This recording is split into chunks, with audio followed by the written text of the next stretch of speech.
famille de Téléati, Orange, Free, Akadjou, nous la pour peupler le ciel. 25 ans de télévision aux Antilles. Parce que tous les jours, j'ai la victoire sur le diable. Tous les jours, je m'accorde la victoire. Et j'aimerais te dire, tu y as la victoire. Arrêtez de croire aux mensonges du diable. Les Kimoisins sont pas puissants. Les sorciers sont pas puissants. Je n'ai pas peur de sorciers. Ça fait 2 ans que je suis là. Ils ne peuvent rien faire contre moi. Bishop Elis, le premier téléévangéliste des Antilles françaises. 25 ans d'intégrité. 25 ans de sainteté. Celui qui a lu, c'est Jésus-Christ. Et j'espère qu'un jour, je pourrai devant la télévision vous démontrer la puissance de Dieu, comment le Saint-Esprit agit. Donc,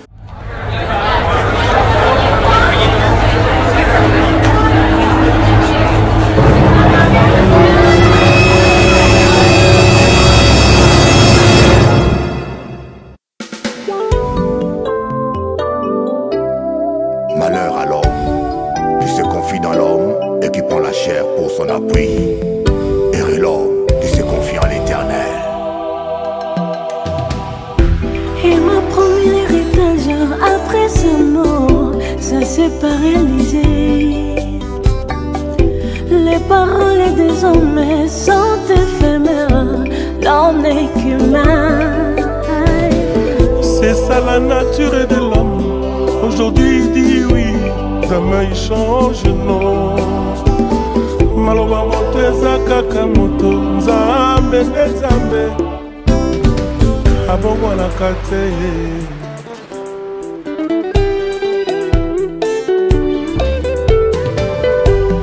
Assis et je dors toujours, jusqu'à ce que je verrai tes promesses accomplies dans ma vie.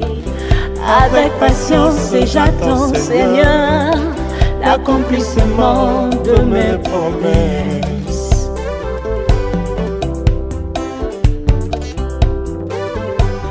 Assis et j'attends toujours, jusqu'à ce que je verrai tes promesses accomplies dans ma vie.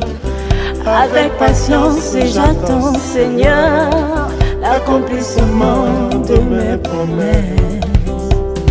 Je ne t'abandonnerai pas, Jésus. Moi je te délaisserai pas, papa.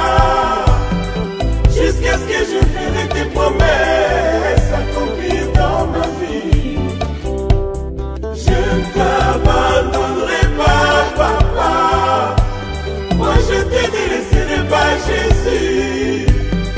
Jusqu'à ce que je ferai tes promesses s'accomplir dans ma vie. S'accomplir dans ma vie. S'accomplir dans ma vie.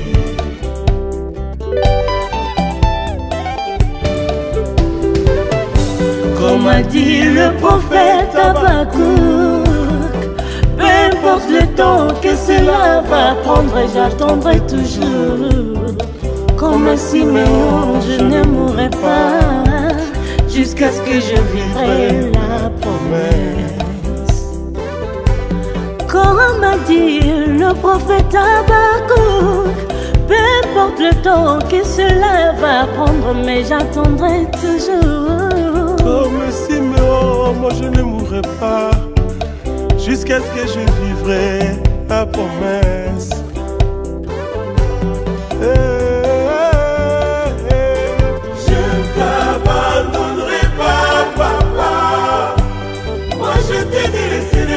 Jésus, jusqu'à ce que je ferai tes promesses s'accomplir dans ma vie. Je l'attends impatiemment, s'accomplir dans ma Jésus, vie. L'amour de ma vie, s'accomplir dans ma toi vie. Et moi jusqu'au ciel. S'accomplir dans ma vie. S'accomplir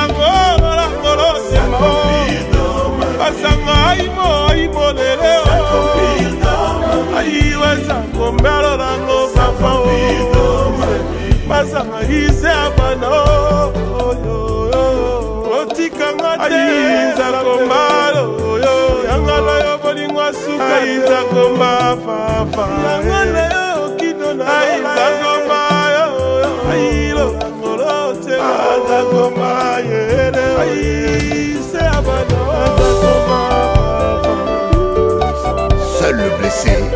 la douleur de sa plaie.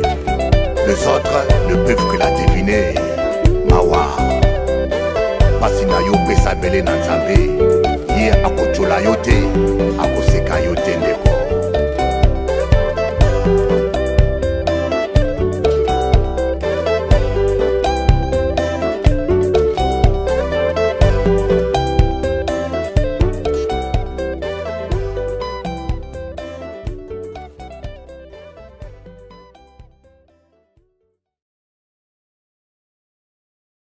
Bien-aimé, regarde cette petite vidéo. Voici une dame qui jette sa camarade sur un bus. Mais sa camarade était épargnée. Et après, elle fait semblant comme si rien n'était. C'est ainsi. Nous avons des amis. Dans le secret, ils font tout pour que le mal nous atteigne. Mais après, en face, il faut comme tout allait bien. Méfions-nous des personnes qui disent qu'ils sont avec nous. Or pourtant, ils sont prêts pour nous détruire, pour nous écraser. Mais Dieu merci, cette dame, sa camarade n'a pas été écrasée par le bus. Que le Seigneur t'épargne des méchantes personnes. Que le Seigneur éloigne des personnes qui sont prêtes à te détruire. Au nom de Jésus, cette vidéo m'a choqué. Mais que le Seigneur nous protège. Que le Seigneur te protège. Au nom de Jésus. Que le Seigneur te protège. Que le Seigneur te protège et sois épargné au nom de Jésus. Amen. Nobody can say no when Jesus says yes. Nobody can say no when Jesus says yes. Nobody can say no when Jesus says yes. Nobody can say no.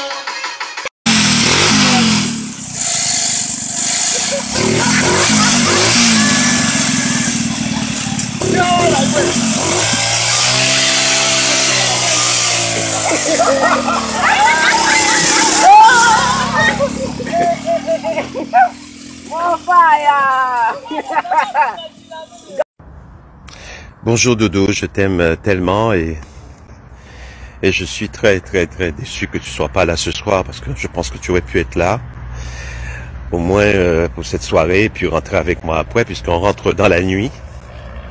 Je ne suis pas bien,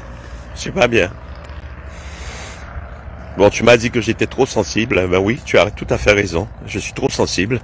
Mais je n'y peux rien, c'est dans mes gènes. Voilà. Mais moi, je t'aime beaucoup et je souffre beaucoup. Ça se voit pas toujours, mais bon. C'est à chaque fois que je pleure, c'est parce que j'explose, parce qu'il y a trop de choses qui sont dites comme ça et qui font mal, quoi. Voilà, qui font mal et évidemment, à mon niveau, ça fait beaucoup de dégâts parce que je suis trop sensible. Tu as raison. Voilà. Je te fais un gros bisou et puis à très bientôt. Je t'aime. T'es là parce qu'il y a un banc qui parlait, j'en sais des grands palais. J'en veux pas pour moun parler puisqu'ils sont si la terre.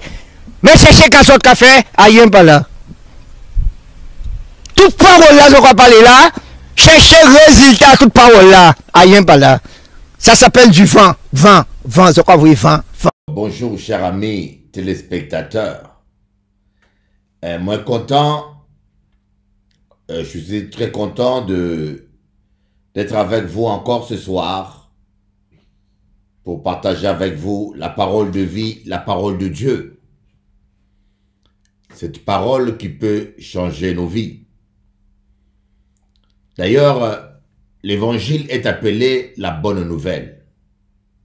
La bonne nouvelle. Comme Jésus-Christ s'est dit, le Seigneur m'a oint pour annoncer des bonnes nouvelles. C'est quoi la bonne nouvelle? C'est la délivrance, c'est la guérison, c'est la bénédiction.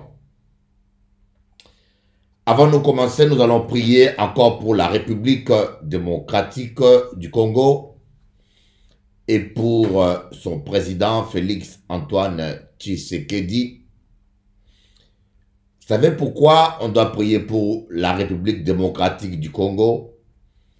Parce que ce pays a propagé le réveil dans toute l'Afrique. Le réveil a commencé au Congo et s'est propagé au Nigeria et dans toute l'Afrique. Et les enfants de ce pays sont aussi maintenant en Europe pour apporter la parole de Dieu. Je crois que Dieu a un plan pour ce peuple. Seigneur Dieu, nous te prions pour Félix Antoine Tshisekedi, que tu puisses le protéger, le garder, Seigneur. Je réclame le sang précieux de l'agneau sur lui. Je déclare que toute tentative de coup d'État, d'empoisonnement, d'atteinte à sa vie ne réussira jamais. Comme ta parole nous dit, toute arme forgée contre nous sera sans effet. Seigneur, garde-le dans l'humilité, garde-le, garde sa santé, et nous bénissons ce pays, la République démocratique du Congo. Nous déclarons la paix. Et nous voulons aussi bénir, bien sûr, la Guadeloupe, la Martinique, la Réunion et la France. Et nous prions pour Macron et toutes les autorités de ce pays, la France, afin qu'ils aient la sagesse de bien diriger ce pays dans la paix sociale. Sans oublier, bien sûr, les soldats, les militaires qui veillent sur notre sécurité. Au nom de Jésus-Christ. Amen. Il vit au bord du lac deux barques, d'où les pêcheurs étaient descendus pour laver leurs filets. Il monta dans l'une de ces barques qui était à Simon, et il le pria de s'éloigner un peu de terre, puis il s'assit, et de la barque il enseignait la foule. Lorsqu'il cessait de parler, il dit à Simon, « Avance en pleine eau et jette vos filets pour pêcher. » Simon lui répondit, « Maître, nous avons travaillé toute la nuit sans rien prendre, mais sur ta parole, je jetterai le filet. » L'ayant jeté, ils prirent une grande quantité de poissons et leur filet se rompait. Ils firent signe à leurs compagnons qui étaient dans l'autre barque de venir les aider. Ils vinrent et ils remplirent les deux barques, au point qu'elles s'enfonçaient.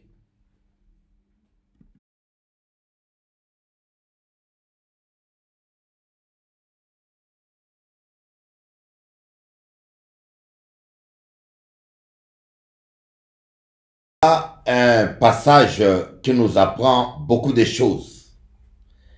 Un passage qui nous enseigne sur beaucoup de réalités spirituelles. Et vous savez, dans la Bible de foi, il y a des passages qui, à première vue, ressemblent à de simples narrations, mais quand vous avez le Saint-Esprit et que le Saint-Esprit vous guide au travers de cette narration qui est relatée, Dieu va vous apprendre plein de choses. Vous allez soutirer, remarquer des leçons, des conseils spirituels extraordinaires qui peuvent révolutionner votre vie. Et si nous voyons Jésus qui va au bord de la mer, et là, il va voir deux barques. Vous voyez, il y a deux barques dans la vie. Vous devez choisir laquelle vous devez prendre. Il y a la voie du mal et il y a la voie de bien. Le vrai problème aujourd'hui, les gens viennent à l'église sans avoir clairement choisi quelle est la barque, quel est le choix, quelle direction ils prennent pour leur vie. La conversion veut dire changer de direction. Convertir le français en anglais, c'est changer le français en anglais. Vous comprenez? La conversion est un changement catégorique de direction. Mais il y a des gens qui ne se sont pas convertis. Ils ont fait ce qu'on appelle la transposition. La transposition n'est pas obligatoirement un changement de direction, mais on peut changer de route tout en prenant la même direction. Par exemple, on va vers le nord. On prend sa voiture pour aller vers le nord, pour aller vers Belgique ou bien je ne sais pas quel pays vers le nord. Il y a 1000 chemins. Il peut y avoir 3-4 chemins qui vont vers le nord. Et vous pouvez changer de chemin, mais garder la direction nordique. Ça ne veut pas dire que vous êtes converti.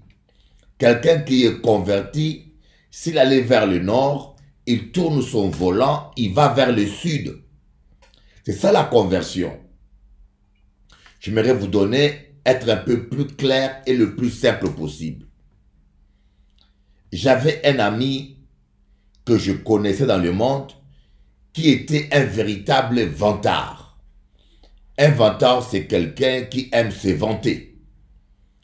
Parler de ce qu'il fait de mieux, qui parlait de ses exploits. Mais ces garçons dans le monde, il était vantard, il était fier de ce qu'il faisait, il parlait de ses exploits, comment il jouait bien au football, comment il driblait, comment il était le meilleur, comment il plaisait aux filles. Il était vantard. Et quelques années après, cet homme-là s'est converti. Il prétend être converti. Et je l'ai rencontré un jour. J'étais accompagné d'un troisième ami qui le connaissait. Quand on a commencé à parler avec lui, il nous a informé qu'il était converti. Mais en parlant avec lui, on s'est rendu compte qu'il n'était pas réellement converti. Il était toujours le même garçon vantard qu'on connaissait. Sauf que son vantardisme a changé de domaine. Il est toujours vantard. Dans le monde, il s'est vanté des choses du monde, de sa manière de jouer au football, de ses conquêtes féminines. Et maintenant, dans l'évangile, il est toujours vantard, mais il se vante maintenant de la puissance qu'il a dans sa vie, des églises qu'il a établies, de l'onction qu'il a. Mais quelque part, il n'est pas converti. Il a fait la transposition. Le vantardisme qu'il avait dans les choses du monde, maintenant il a dans les choses de Dieu. Donc il n'y a pas une conversion réelle. Il y a des gens qui ont changé simplement de fréquentation. Avant, il fréquentait les boîtes de nuit. Maintenant, il fréquente l'église. Mais son fonctionnement, ses défauts, ses vices ne sont pas partis. La vie chrétienne commence par une décision. Dans lequel des bateaux tu veux t'embarquer. Jésus a choisi le bateau où était Pierre. Le bateau de foi, le bateau de l'amour. Et toi, dans quel bateau veux-tu t'embarquer?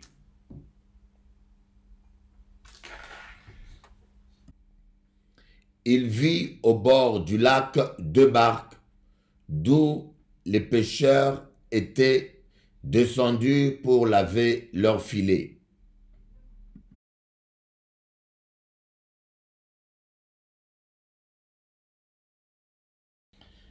Jésus est descendu pour parler aux pêcheurs qui lavaient leurs filets. Alléluia. Vous voyez? Autrement dit, Jésus est descendu vers des pêcheurs qui lavaient leurs filets et qui étaient occupés. Voyez, lavez vos filets. Ici, laver le filet signifie être en activité. Et Dieu n'aime pas le fainéantisme. C'est la première chose que nous allons voir. Mais et surtout, il y a une deuxième chose qui est importante. Il faut que vos filets soient propres. Il faut que votre langue soit propre. Il faut que votre vie soit propre. Voyez un exemple que j'aimerais vous donner. Et si vous le comprenez, vous allez comprendre toute la Bible. Dans Timothée, l'apôtre Paul dit, dans une maison, il y a plusieurs sortes de vases. Il y a des vases d'argile, il y a des vases d'argent et il y a des vases d'or, d'usage noble. Et l'apôtre Paul va dire, si quelqu'un se purifie, si quelqu'un se sanctifie, il sera une vase d'usage noble. Voyez,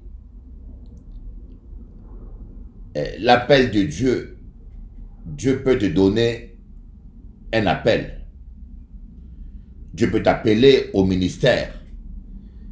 Mais si tu ne te sanctifies pas, Dieu ne va pas t'utiliser dans de grandes choses. La qualité de votre ministère, la qualité de votre ministère dépend de votre sanctification. C'est ce que dit la parole de Dieu. Mais l'appel de Dieu est gratuit. Les dons de Dieu sont gratuits. Vous allez voir deux pasteurs qui ont tous l'appel de Dieu, mais un, il est béni, il est élevé, Dieu l'utilise plus, et un autre, Dieu l'utilise moins. Et des fois, on pense que Dieu fait des préférences. Non. Dieu, il est juste. Le Seigneur honore celui qui l'honore. Voyez, Samuel a dit, le Seigneur honore celui qui l'honore. Et qui est celui qui honore Dieu, sinon celui qui se sanctifie? On dit notre Père qui est aux cieux, on prie, hein? Notre Père qui est aux cieux, que ton nom soit sanctifié. Mais comment le nom de Dieu peut-il être sanctifié? Pas seulement par nos paroles, mais par notre comportement. Le nom de Dieu est blasphémé parmi les païens à cause de comportements de certains voyous, microbes, parasites, astres errants, qui salissent le nom de Dieu par leur comportement. Voyez, le problème de foi, on se dit, mais à quoi Dieu m'a appelé? J'ai vu beaucoup de gens de jeunes chrétiens comme de jeunes chrétiennes, qui sont appelés à servir Dieu et qui sont venus me voir pour me dire, pour me demander à quoi ils sont appelés. Moi, c'est une question que je me suis posée beaucoup. Quand Dieu m'avait appelé, je voulais savoir à quoi Dieu m'avait appelé, quel était mon ministère. Est-ce que Dieu m'avait appelé à être pasteur, évangéliste, diacre, ancien, apôtre, prophète? Et je me suis rendu compte que des fois, on se pose trop de questions inutiles. Ce que Dieu attend de toi, si tu ressens l'appel de Dieu dans ta vie, c'est que Dieu attend de toi que tu laves le filet. Sanctifie-toi. Sanctifie-toi de jour en jour. Rapproche-toi de Dieu. Lave tes filets. Et l'appel de Dieu va te rencontrer pendant que tu seras en train de laver tes filets. Regardez un médecin. Avant d'utiliser un couteau, il le stérilise. Même un homme qui est propre, avant de manger, il lave ses mains. C'est un minimum d'hygiène. Et c'est la même chose. Et Dieu veut utiliser ta langue pour guérir les malades, pour délivrer les gens. Mais Dieu a besoin d'une langue stérilisée. Dieu a besoin que ta langue soit stérilisée, mes amis. Des fois, on demande à Dieu de nous utiliser. Et bien sûr, il le veut. Il veut que son nom soit glorifié. Mais il ne peut pas utiliser des gens. Un moment, il parle mal des gens. Un moment, il parle de Dieu. Un moment, tu maudis les gens. Un moment, tu bénis les gens. Et l'apôtre Jacques dit, Une source ne peut pas donner en même temps de l'eau douce et de l'eau amère. De la même bouche ne peut sortir des paroles douces, bénies, ointes, et des paroles de malédiction et mauvaises. Vous devez vous décider. Si vous voulez vraiment que Dieu vous utilise, donnez-lui votre langue. Que votre langue soit stérilisée et qu'elle devienne un instrument à la gloire de Dieu. Il monta dans l'une de ces barques qui était à Simon, et il le pria de s'éloigner un peu de terre, puis il s'assit, et de la barque il enseignait la foule. Ici, Jésus qui demande à Pierre de s'éloigner un peu de terre. Jésus va demander à Pierre de s'éloigner un peu de terre. Donc c'est important que vous puissiez comprendre. Si vous voulez vous rapprocher de Dieu, vous devez vous éloigner un peu des choses charnelles, des distractions inutiles, des histoires qui ne vous amènent à nulle part. Vous devez prendre un peu de distance. N'avez-vous pas remarqué que tous les hommes que Dieu a utilisés dans la Bible ont été des hommes solitaires, des hommes qui ont passé des années dans le désert, des hommes qui ont vécu longtemps dans le désert. Et dans le désert, leur caractère a été façonné par la main de Dieu. Voyez, Moïse a fait 40 ans dans le désert où Dieu l'apprenait le silence, la patience. Parce qu'avant que Moïse soit utilisé par Dieu, il était un homme agité et impulsif, très agressif et violent. Remarquez comment il a tué le soldat égyptien. Mais il a fallu à Dieu 40 ans pour briser Moïse dans le désert. Vous devez prendre du recul avec les choses du monde. Si vous voulez vraiment que Dieu puisse vous utiliser, regardez Jean-Baptiste, il était un homme qui vivait dans le désert. La solitude n'est pas toujours mauvaise. Quand la solitude est bien utilisée, elle peut vous rapprocher de Dieu. C'est bien d'avoir toujours du temps dans la journée ou dans la semaine pour être seul avec Dieu. Pour être seul et réfléchir sur sa vie, méditer sur sa vie, sa vision, son ministère.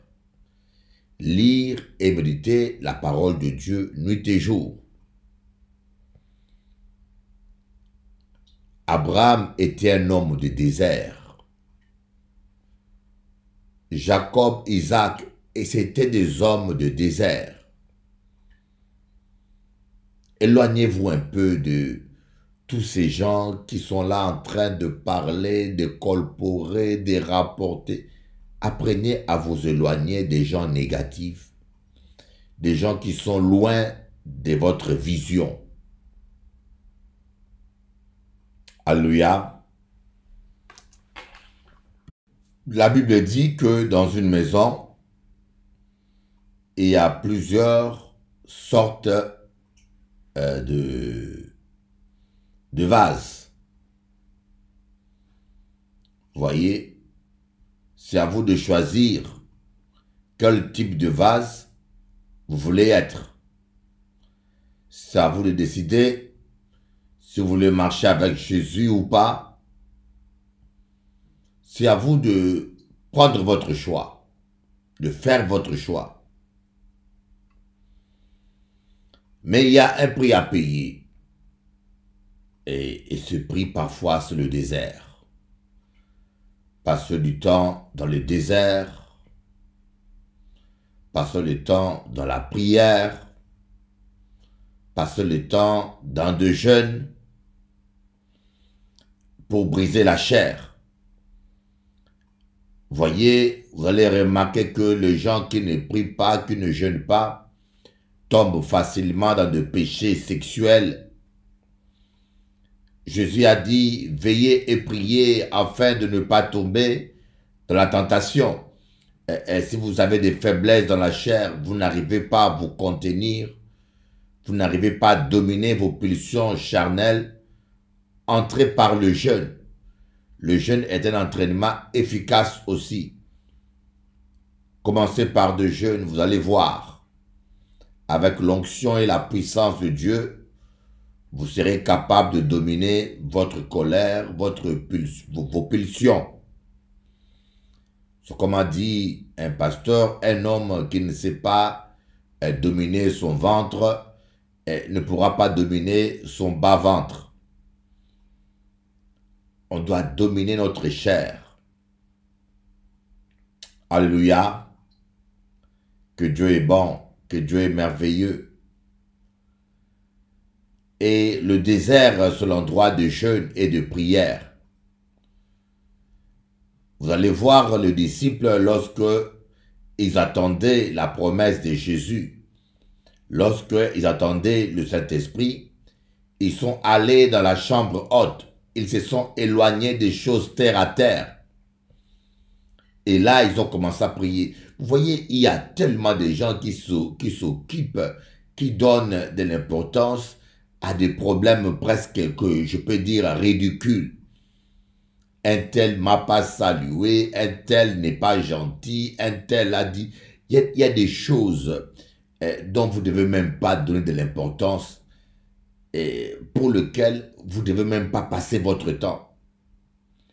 Et voilà pourquoi l'apôtre Paul disait aux Hébreux, déjà vous devez être de maîtres, mais vous êtes toujours des bébés spirituels. Déjà, on devait vous donner la nourriture solide, la nourriture spirituelle solide, mais vous avez toujours besoin du lait, des choses élémentaires. Pourquoi? Parce que au lieu de grandir dans la prière, aller dans les eaux profondes, il y en a qui passent leur temps toujours dans des racontages. Un tel a dit, un tel a fait ceci, un tel m'a pas salué. Mais si quelqu'un te salue pas, c'est pas la fin du monde. Le salut de la personne t'apporte quoi? Un bonjour d'une personne va t'amener quoi de plus? Tant pis. Le plus important, c'est que tu es en paix avec ton Dieu. Alléluia. On va voir les prochains versets. Lorsque il eut cessé de parler, il dit à Simon, avance en plein eau et jetez vos filets pour pêcher. Simon lui répondit, Maître, nous avons travaillé toute la nuit sans rien prendre, mais sur ta parole, je jeterai le filet. J'aimerais vraiment que vous changez votre manière de percevoir la vie. Et je suis convaincu qu'il n'y a pas de hasard dans la vie.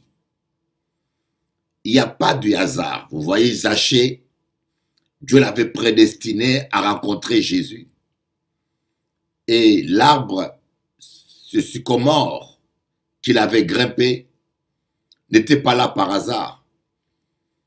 Je crois que même pendant que les gens traçaient le chemin, sûrement ils avaient rasé plusieurs arbres, mais cet arbre-là, Dieu l'avait épargné pour que Zachée puisse le grimper. Il n'y a pas de hasard avec Dieu. Il n'y a pas de hasard. Dieu est un scénariste parfait. Dieu est un scénariste parfait et nous sommes des acteurs qu'il a placés dans le film de notre vie. Mais c'est Dieu qui est bon. J'aimerais vous dire, il n'a pas prévu de malheur pour vous. Il a prévu de bonnes choses. Sauf que nous avons du mal à le croire. Nous avons du mal à l'obéir. Vous voyez, c'est comme un GPS. D'ailleurs, GPS, moi je l'appelle guidé par le Saint-Esprit. Un jour, j'ai roulé, je venais de la ville de Reims et je rentrais à Paris. Quand je suis arrivé, à un moment donné, le GPS m'a demandé de quitter l'autoroute pour prendre une route secondaire. Et j'ai pas trouvé ça logique. Et je n'ai pas obtempéré, je n'ai pas suivi le GPS. Et après, j'ai hésité, je me suis dit, le GPS, parfois, certains GPS ont des informations sur les accidents, sur les travaux. Et convaincu que les GPS, faisant confiance au GPS, j'ai obtempéré. J'ai quitté l'autoroute qui roulait, dont la vitesse était limitée à 130, pour prendre une route secondaire dont la vitesse est limitée à 90. Et en prenant cette route, j'ai vu l'autoroute de loin, il y avait un embouteillage monstrueux. Léo, en cas dit embouteillage monstrueux, on peut dire même diabolique. Les voitures étaient presque toutes à l'arrêt et moi je continuais à rouler. C'est un peu ça. Il n'y a pas du hasard dans votre vie. Le Saint-Esprit a tracé une vie pour vous. Il y a des opportunités que Dieu mettra sur votre chemin. Il y a des rencontres que Dieu mettra sur votre chemin. Il faut que vous soyez sensible au Saint-Esprit pour savoir saisir ces opportunités. C'est comme Samson, lorsqu'il a été attaché par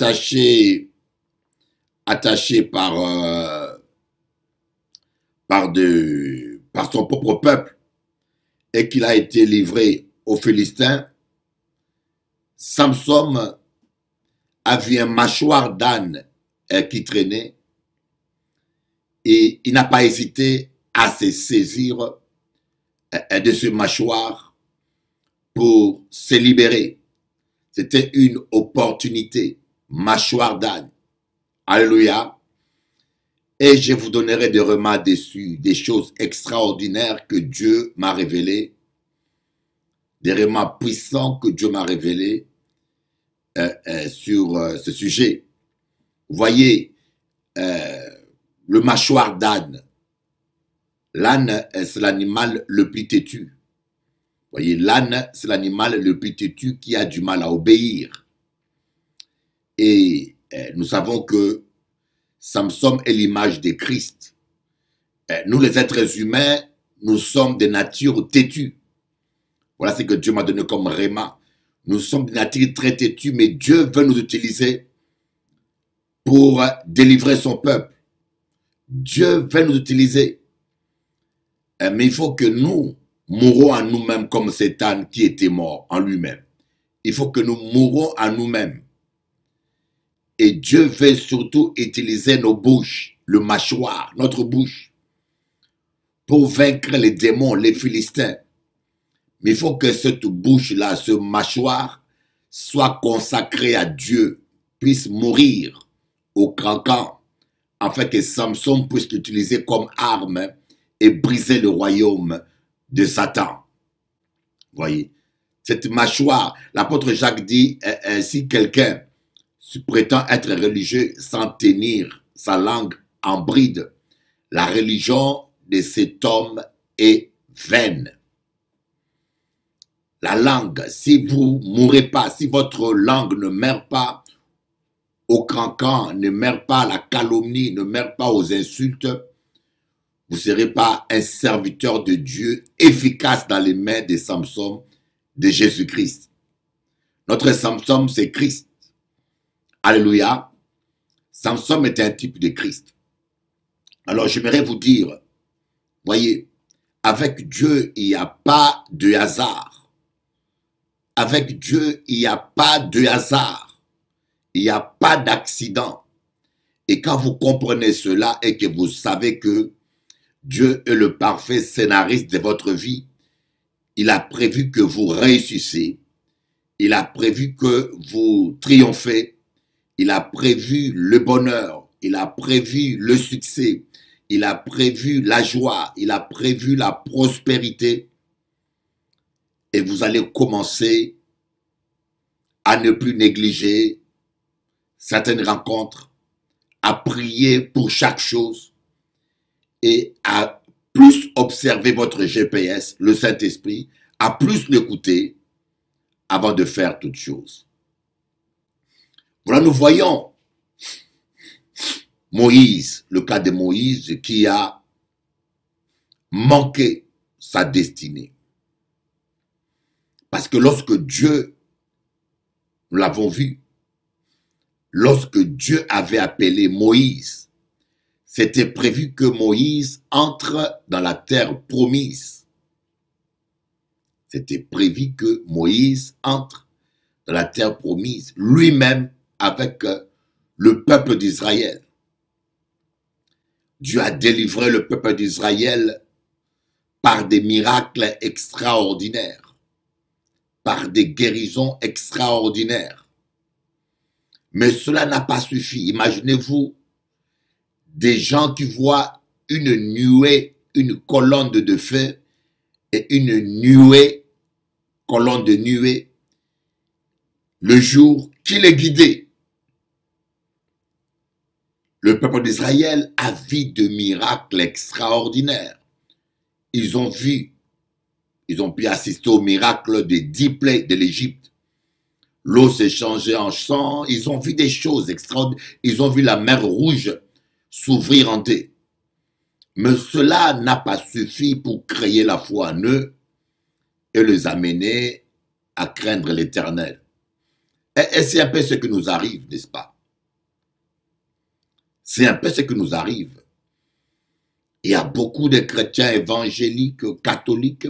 Vous allez dans l'église, vous voyez des miracles. Dieu a fait de grandes choses dans votre vie. Mais malgré tout cela, je peux vous dire, je connais beaucoup de gens qui n'ont même pas la crainte de l'Éternel. Malgré tout ça, ils ne craignent pas Dieu. Malgré tout ça, yoka fait craquant. Malgré tout ça, vous commettez la fornication, l'adultère. Moi, je crois au pardon de Dieu. Dieu pardonne. Mais je peux vous dire, je sais que si je pêche aujourd'hui, Dieu me pardonnera. Mais je crains l'Éternel parce que si Dieu décide de te châtier, la Bible dit que Dieu châtie celui qu'il aime. Dieu pardonne toujours les péchés, à part le péché impardonnable qui est le blasphème contre le Saint-Esprit. Mais, croyez-moi, n'abusez pas de l'amour de Dieu, parce que Dieu, il est celui qui châtie aussi. Et nous voyons, ce peuple, il arrive devant la terre promise, il arrive à un pas pour entrer dans la terre promise. Ils ont eu une idée qui, pour moi, elle était bonne et logique, mais qui n'était pas dans le plan de Dieu. Écoutez-moi bien, faites attention avec vos idées. Il y a un malade qui m'a dit, Bishop Eli, mon pasteur m'a dit, il faut que je sois délivré de moi-même. Il s'appelle Eric, un malade en psychiatrie, bien sûr, qui m'a dit, Bishop Eli, mon pasteur m'a dit, il faut que je sois délivré de moi-même. Bon, ça paraît illogique, mais en essence, c'est vrai. Nous devons être délivrés de nous-mêmes. Nous devons mourir en nous-mêmes. Notre chair doit mourir. Nous avons du mal à croire Dieu, à écouter Dieu. Il y a des idées qui sont bonnes. Il y a des idées qui sont logiques, mais qui ne sont pas dans le plan de Dieu. Je m'aimerais répéter. Il y a des idées qui sont bonnes. Il y a des idées qui sont logiques, mais qui ne sont pas dans le plan de Dieu.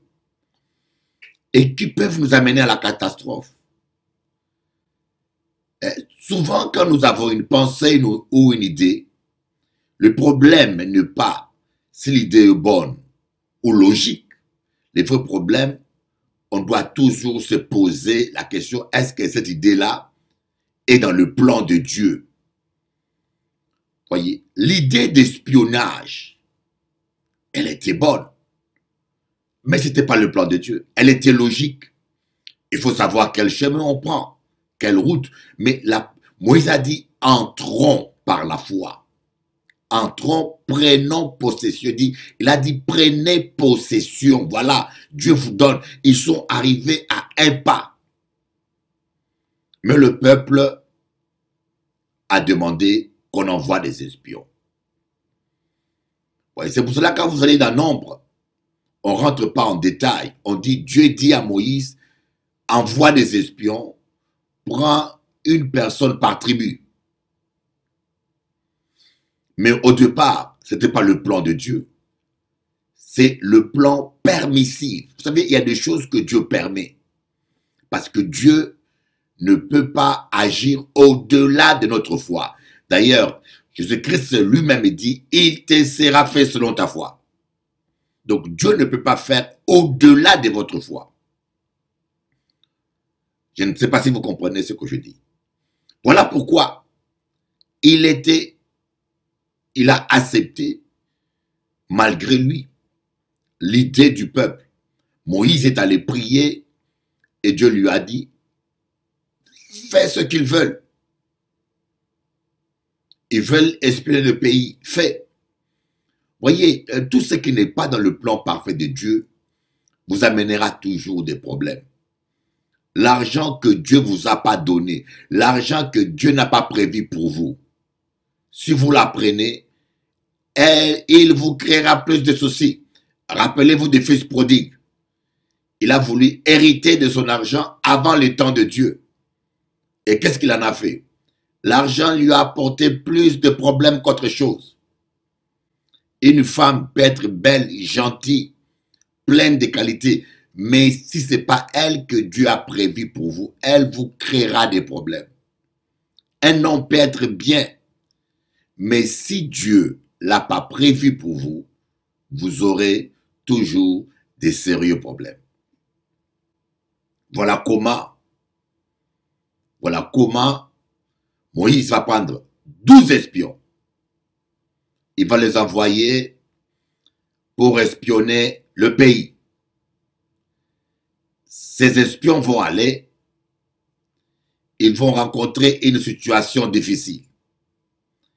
Ils vont voir des villes fortifiées. Ils vont voir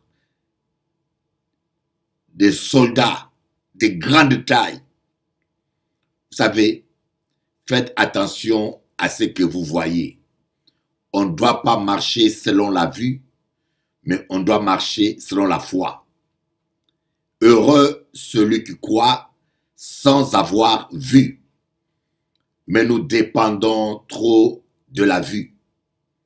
Nous marchons selon la vue. Et nous dépendons de la vue. Et c'est ce qui nous joue beaucoup de tours. C'est ce qui nous amène à douter. Toute l'armée d'Israël a été paralysée par la taille de Goliath. Ils ont vu un soldat invincible qui n'a jamais été vaincu, costaud et grand. L'épée de Goliath était tellement grande et lourde qu'il avait un soldat chargé seulement pour lui porter l'épée. Mais David n'a pas regardé la taille de Goliath. Il a regardé à la taille de son Dieu. Il savait que tout était possible à celui qui croit. Et là, nous voyons les espions, ils ont vu des soldats grands de taille. Ils ont vu de murs fortifiés et leur foi n'a pas pu résister. J'aimerais vous dire une chose. Dieu ne permettra jamais que vous soyez tentés au-delà de vos forces. C'est écrit dans la Bible. Autrement dit, Dieu ne permettra jamais que vous soyez tentés au-delà de votre foi. Parce que Dieu ne veut pas que vous échouez. Alors, il permet la tentation, mais il ne permet pas la tentation qui dépasse votre foi. Parce qu'il ne veut pas que vous échouez. Mais parfois, nous-mêmes, nous nous exposons Parce que nous voulons faire à notre tête. Nous voulons agir par nous-mêmes. C'est ce qui est arrivé. Ce qui devait arriver arriva. Donc ces espions sont allés, ils se sont retrouvés devant une situation qui dépassait leur foi. Parce qu'ils ont agi en dehors du plan parfait de Dieu. Vous voyez, lorsqu'on agit en dehors du plan parfait de Dieu, on s'expose à des situations compliquées. Alors ils sont rentrés avec leur peur, ils ont fait un rapport négatif. Vous voyez, il y a une maladie qui est pire que la peste. Il y a une maladie qui est pire même que le sida. C'est la négaphobie. La négaphobie, c'est la maladie des gens qui parlent négatif. Et j'aimerais vous dire, l'incrédulité, elle est contagieuse. Marchez avec des gens incrédules, vous deviendrez incrédule. Voyez, les paroles ont la vie. Si vous marchez avec des coureurs, vous finirez coureur. Marchez avec des gens intelligents, vous deviendrez intelligent. Celui qui fréquente les sages devient sage. C'est écrit dans la parole de Dieu dans Proverbe. Celui qui fréquente les sages devient sage. Vous voulez réussir votre destinée. Vous voulez vivre une destinée bénie. Faites-vous des amis avec des sages. D'ailleurs, c'est la raison pour laquelle David a dit dans les psaumes, « Je suis l'ami de ceux qui te craignent. » David a dit, « Je suis l'ami de ceux qui te craignent. » Donc, David fréquentait les gens qui craignaient Dieu. Parce qu'il sait que les gens qui craignent Dieu, il y a des paroles qu'ils ne disent pas. Voilà pourquoi dans le psaume 1, il dit, « Heureux celui qui n'écoute pas les conseils de méchants, qui ne s'assoit pas sur le banc des moqueurs. » Ne fréquentez pas les gens négatifs. Vous voulez faire des affaires, mais vous fréquentez que les nègres ou les gens qui parlent sexe, des coureurs ou des gens stupides. Quand vous êtes avec eux, ils vous parlent, regardez madame là, why. Regarde cette femme là, oh, j'aime son corps. Ils n'ont que ça. Il y a des gens, leur cervelle ne s'est pas assez développé. Tous les nerfs se sont développés sous les pantalons. 25 ans de télévision aux Antilles. Parce que tous les jours, j'ai la victoire sur le diable. Tous les jours, je m'accorde la victoire. Et j'aimerais te dire, tu y as la victoire. Arrêtez de croire aux mensonges du diable. Les Kimoisins sont pas puissants. Les sorciers sont pas puissants. Je n'ai pas peur de sorciers. Ça fait 2 ans que je suis là. Ils ne peuvent rien faire contre moi. Bishop Elie, le premier téléévangéliste des Antilles françaises. 25 ans d'intégrité. 25 ans de sainteté. Celui qui a lu, c'est Jésus-Christ. Et j'espère qu'un jour, je pourrai devant la télévision vous me démontrer la puissance de Dieu, comment le Saint-Esprit agit. C'est là parce qu'il y a un qui parlait, ça c'est des grands palais. Donc ne pas pour moun parler puisqu'ils sont sur la terre. Mais cherchez qu'un autre café, aïe pas là. Toute parole là, je crois parler là, cherchez résultat, toute parole là, aïe pas là. Ça s'appelle du vent, je crois oui, vent.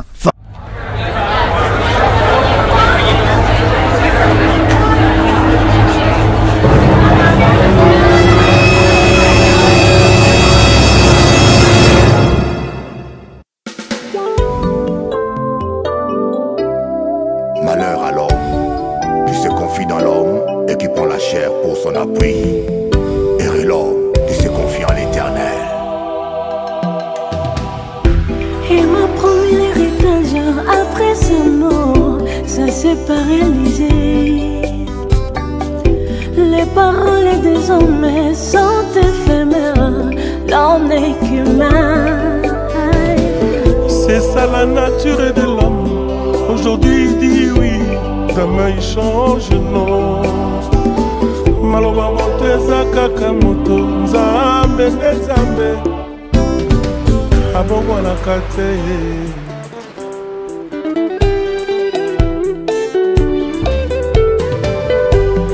Assis et j'attends toujours jusqu'à ce que je verrai tes promesses s'accomplir dans ma vie.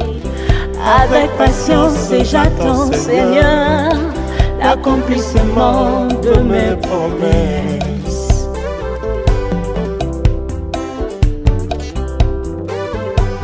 Assis et j'attends toujours jusqu'à ce que je verrai tes promesses s'accomplir dans ma vie. Avec patience et j'attends, Seigneur, l'accomplissement de mes promesses. Je ne t'abandonnerai pas, Jésus. Moi je te délaisserai pas, papa. Jusqu'à ce que je ferai tes promesses s'accomplir dans ma vie. Je ne t'abandonnerai pas, papa. Moi je te délaisserai pas, Jésus. Jusqu'à ce que je ferai tes promesses s'accomplir dans ma vie. S'accomplir dans ma vie. S'accomplir dans ma vie.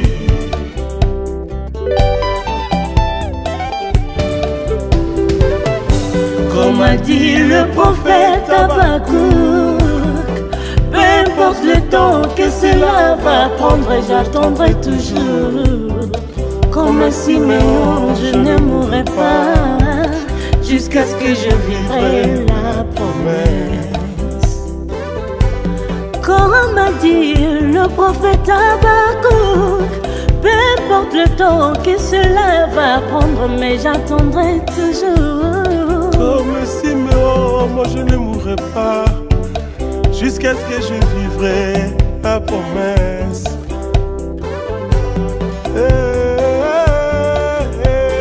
Je ne t'abandonnerai pas, papa. Moi je te délaisserai pas, Jésus. Jusqu'à ce que je ferai tes promesses s'accomplir dans ma vie. Je l'attends impatiemment. S'accomplir dans ma vie. Jésus, l'amour de ma vie. Toi et moi jusqu'au ciel. S'accomplir dans ma vie.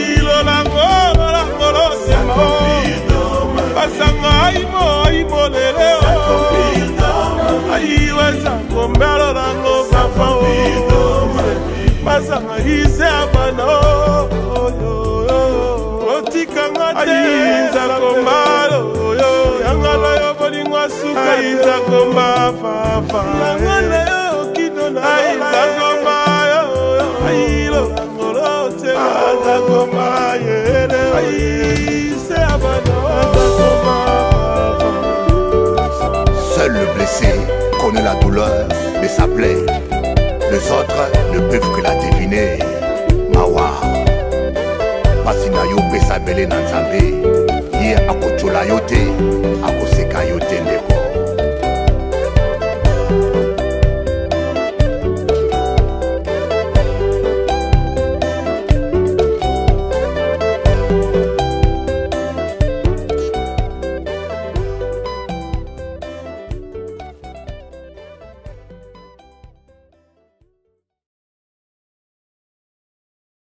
Voilà, maintenant nous sommes arrivés à la fin de notre émission. Que Dieu vous bénisse.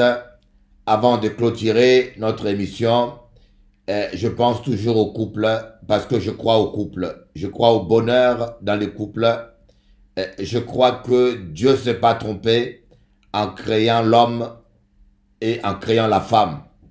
Le Dieu qui a dit il n'est pas bon que l'homme soit seul, il n'a pas fait une grosse erreur. Il avait raison. Je crois toujours à la parole de Dieu qui dit que celui qui trouve une femme trouve le bonheur. Mais malheureusement, nous cherchons des femmes. Vous voyez, il y a certaines personnes qui cherchent des femmes. Il y a des gens qui n'ont pas trouvé des femmes, mais ils ont trouvé des objets de consommation. Quand ils traitent ta femme comme un objet de plaisir, quand ils traitent ta femme comme une esclave, quand ils traitent ta femme pas comme le dit la Bible, c'est normal que tu ne trouves pas le bonheur. En cas de ça, c'est normal que tu ne trouves pas le bonheur. Et je sais qu'il y a beaucoup d'hommes qui n'aiment pas suivre mes émissions parce qu'en cas corriger les autres, Ça n'a pas qu'arranger ou parce qu'en cas de jour la vérité. Mais j'aimerais te dire, il faut traiter ta femme comme une co-héritière de la grâce de Dieu. La Bible dit, Marie, honore ta femme comme co-héritière de la grâce de Dieu en tenant compte qu'ils sont des êtres fragiles, afin que rien ne fasse obstacle à vos prières. Ne traite pas ta femme comme une domestique ou comme une esclave ou comme un enfant.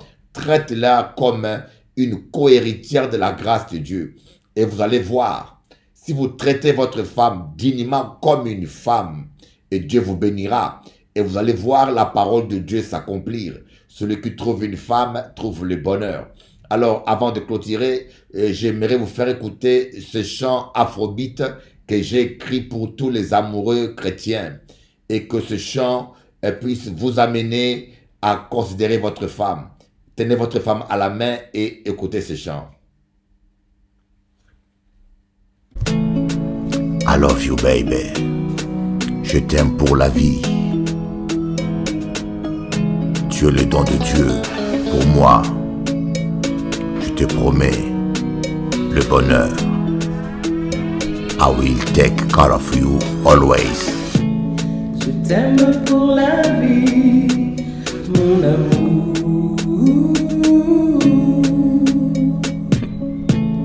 I love you forever, my darling.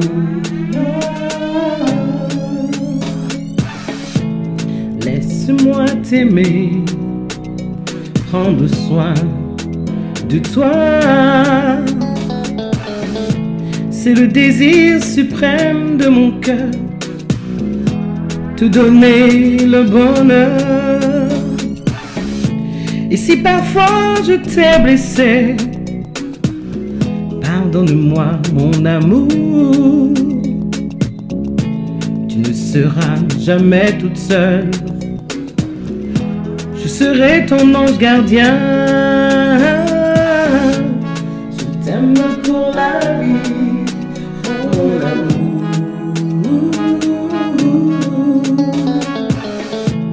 I love you forever, my sugar.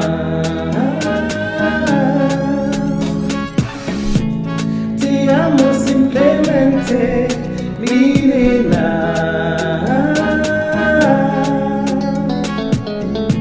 Cet amour est plus fort que moi,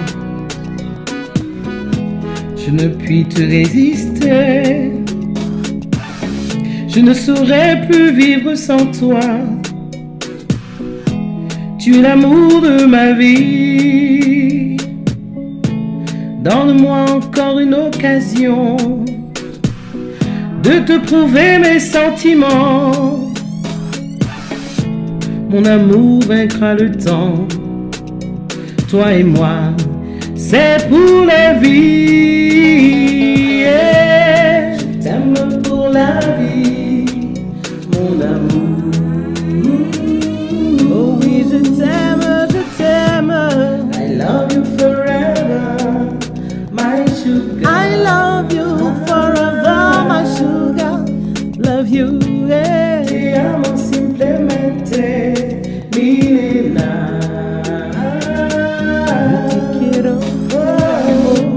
Je t'aime pour la vie, mon amour. Oui, je t'aime. I love you forever, my darling. Yeah. Je t'aime, bébé. Te amo simplemente. Je ne saurais plus vivre sans toi. I love you. Jésus-Christ t'aime. Moi et toi, c'est pour la vie.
ami de Télé a dit, Orange, Free, Akadjou, nous là pour peupler le ciel.